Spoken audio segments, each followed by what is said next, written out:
And showtime, ladies and gentlemen, thank you for joining us on the latest episode of the ChannelPro 5-Minute Roundup. A look at news, trends, and tips for the SMB channel in 5 minutes or thereabouts. My name is Rich Freeman. I am one of your hosts on this program. I'm also executive editor of the ChannelPro Network. With me is my co-host, Eric Simpson, who is a business training and improvement consultant for MSPs and other IT providers. Eric, how you doing this week?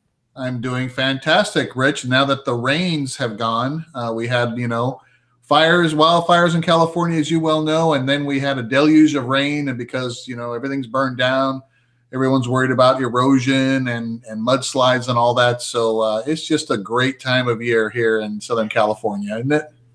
Yeah, well, I mean, you're talking to a guy in Seattle, so I don't have an enormous amount of sympathy about rain, although mudslides are no good. No good. No good at all. Yeah, you got us beat on the rain front. I mean, we know it's Christmas because, it's raining. Right. Another wet Christmas in Southern California. That's right. Well, let's dive into the news of the week here. The top story concerns Sophos, the security vendor. They introduced a new edition of their XG Firewall this week. Now, what's most notable about this, there are a number of new features, but the one that's most notable has to do with what they call lateral movement protection. So the sort of distinctive thing about the Sophos platform, or at least the aspect of it that they emphasize most heavily, is what they call their synchronized security technology, which basically allows their different security systems to communicate with one another and coordinate activity. So in this particular case, 2 years ago, they introduced at Sophos some integration between the XG firewall and their endpoint security system, such that if an endpoint was found to be in what Sophos calls a red state, which is to say compromised in one way or another, the endpoint security system tells the firewall makes sure no traffic gets outside of the firewall onto the internet. About a year later, they introduced some additional functionality that allowed the endpoint security system and the firewall to exchange some information about potentially malicious applications running on the endpoint that made the firewall smarter and more effective. What they're doing this time is different. So now, if the endpoint security system, and this, I should say, only works with Intercept X, which is the newest, most advanced endpoint security system Sophos sells. But if Intercept X determines that an endpoint is in a compromised state, it tells the firewall, and the firewall makes sure that that endpoint can't communicate within the network on the LAN with any other endpoint on the network. It basically blocks lateral movement. So that if a hacker compromises one endpoint and from that beachhead attempts to make his or her way out onto other endpoints within the network, they can't do so until this issue has been resolved.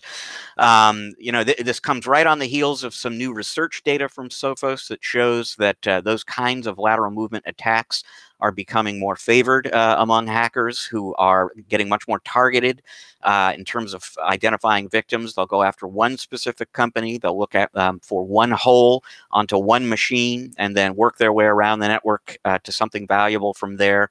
So kind of a timely addition to the Sophos security inventory, if you will, and an interesting new addition to their synchronized security story. Right, a really cool development in their technology, and this, right when we thought, Rich, that once we were able to secure the perimeter, and now the attack surface is really the end users, and that's why there's this big push now for security awareness training, right? Teaching users, what malicious emails, what to look for and what not to click on and things like that. Well, this sounds like, even if someone does get infected with something, then that particular device is now siloed and basically quarantined from being able to participate on the network, internal or external. So, wow, just another layer of protection for business owners. I think it's a great advancement. And it's immediate, it's automatic. You then have time to figure out what's gone wrong and deal with it. But it's not like you're getting an alert and then you have to figure out what to do about it. The potential danger is shut off before it has a chance to really do any damage across the network. Well, let's take a peek at your tip of the week here, which is a unpleasant topic in some ways, but a very important one. I agree, Rich. And so this week's tip of the week centers around, making tough leadership decisions as it pertains to staff and staff performance. I work with a lot of partners, and the one unpleasant part of growing a business and leading and managing teams of people is the unfortunate decision when you've got to let someone go. You've got to exit them for the good of the organization, and in my opinion, sometimes for their own good, because the longer that we keep someone on that is underperforming and we're not candid and transparent about their performance and helping them succeed, and just keeping them on because maybe they've been there forever and everybody loves Bob or Susie, and let's just try to find another seat on the bus for them. And I've seen that a lot too. This musical chairs of trying to keep somebody on.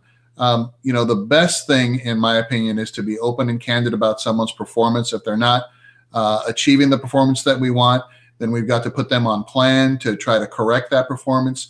And then ultimately, if they still cannot, perform to the standards of the role that you've hired them for, the best thing to do is to exit them, because the longer that we keep someone on that's underperforming, guess what? We're being unfair to them from the perspective of, allowing them to go find an opportunity somewhere else where they can really succeed and really fit in the right seat on the bus and things like that. And we're also being unfair to the organization and their teammates. They're watching, if you've got high performers on a team and then you've got somebody that's just underperforming and they're just, been there forever, people start talking and thinking, well, they're getting away with murder. Why do I have to do all this extra work? And so really the best thing to do is to define the role for the person or the role that you're hiring. Make sure it's defined. Make sure that there's KPIs and a measurement process for how their performance is going to be measured, and then be open and transparent. And I like doing performance reviews more often than not. So sometimes I talk to clients, they're like, well, we can't remember when we had our last performance review. Some of them think, yearly is great, but guess what? Yearly is too late typically, to try to correct someone's behavior and say, well, you've been doing this, and the staff member's thinking, well, heck, why didn't you say something sooner? I wasn't aware. You never said anything. I thought I was doing great. So I like quarterly quick performance reviews, just mentoring, coaching, leading folks, forward. And I would say if we're giving folks performance reviews more often than not, you've got a way better chance of helping that person develop and succeed in that role, rather than wait till it's often too late and now you've got to make that unfortunate and tough decision to let them go.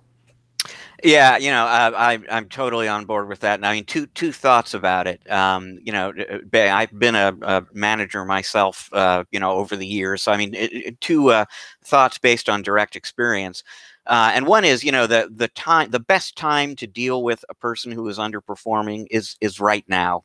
It feels like it's very easy to defer that decision and that conversation, because it is very difficult and it is going to have an impact on somebody's life. But, the longer you wait, the greater the odds that what is maybe a small problem today turns into a big problem over time. So don't put that off. And I will also say, to your point, it really is, the person who is being fired is not necessarily going to agree with this, but it really is in their best interest to move them out of the job and give them an opportunity to find something more appropriate. If you're doing a decent job of managing somebody, it shouldn't come as a shock to them that you're letting them go when that time arrives. And what that means, of course, is they've known for some time that they're underperforming. And it's really no fun to show up for work at a place where people think you're underperforming and you're trying to do better and it's not working. It's, getting them out of that situation and enabling them to move on with their life really is kind of, in the end, going to help them out too. So, yeah, it's hard to do. It really is. But the sooner you do it, the better. I agree. And at the end of the day, Rich, it's a leadership drill, right? So, it's the person that bears the responsibility to lead and manage their staff that has to have this awareness to say, I'm going to do the best that I can to help everyone succeed. And I'm going to let folks know as quickly as possible, right? Be transparent about their performance and guide and coach and mentor them towards success. And if we need to put them on a plan and work with them extra to make that happen, that's that person's responsibility. And ultimately, you come to a point where, and this is all performance based, it's, you got to take the emotion out of it. And that's, I think, what prevents people from making these tough decisions. And, there's never a good time.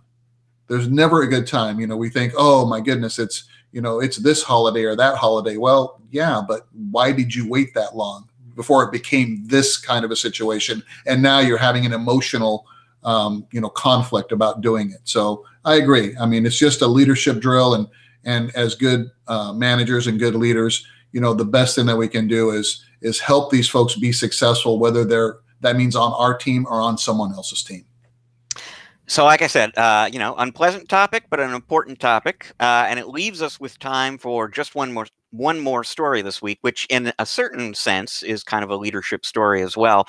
Before I dive into it, I'll just say, if you're watching this with the kids in the room, you might want to cover their ears or send them somewhere else, because there's really no way to discuss this properly without maybe introducing a word or two you don't want them to hear. So 1,000, 2, 1,000, 3, 1,000. So this has to do with some scientists in the UK and Australia who know that, we're in the holiday season here. There are going to be a lot of youngsters who are getting Legos for Christmas or other holidays. And, there are parents who are worried. What happens when a child swallows a Lego brick? Are they going to get hurt? How serious an issue is this? And these researchers in the UK and Australia, they wanted to take a leadership position and find out themselves. And so they went ahead and swallowed Legos, which is to say, ladies and gentlemen, that these researchers shit bricks for science. What they ingested Legos, each of them, and then carefully timed how long it took for the brick in question to pass through their system. On average, took about 2 to 3 stools. And you know what? They came through the process just fine. These were small Legos, so if your kid eats a larger Lego, what did they say? Longer than 5 centimeters or wider than 2.5 centimeters, you probably want to see a doctor, or obviously if the child is experiencing any pain. But a small Lego apparently can pass right through your system, no problem. Great news, just in time for holiday gift giving. So, again, and I think, these minifigs, I think what they swallowed were the heads of these little, these little toys, these minifigs. And yeah, I would say, though, a grown person swallowing something that size is probably different than, a toddler swallowing something that size. But, it was interesting reading about, how they measured and how, the acronyms that they came up with to keep track of what was going on during those 2 to 3 days.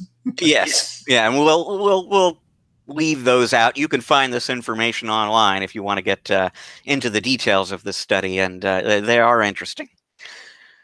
Well, that is all the time we've got this week on the ChannelPro 5-Minute Roundup. Thank you very much for joining us. If you like the show, you want to keep up on future episodes, take a look at ones we've recorded in the past. Best thing for you to do is subscribe to the ChannelPro Network channel on YouTube. You'll get all the information you need there.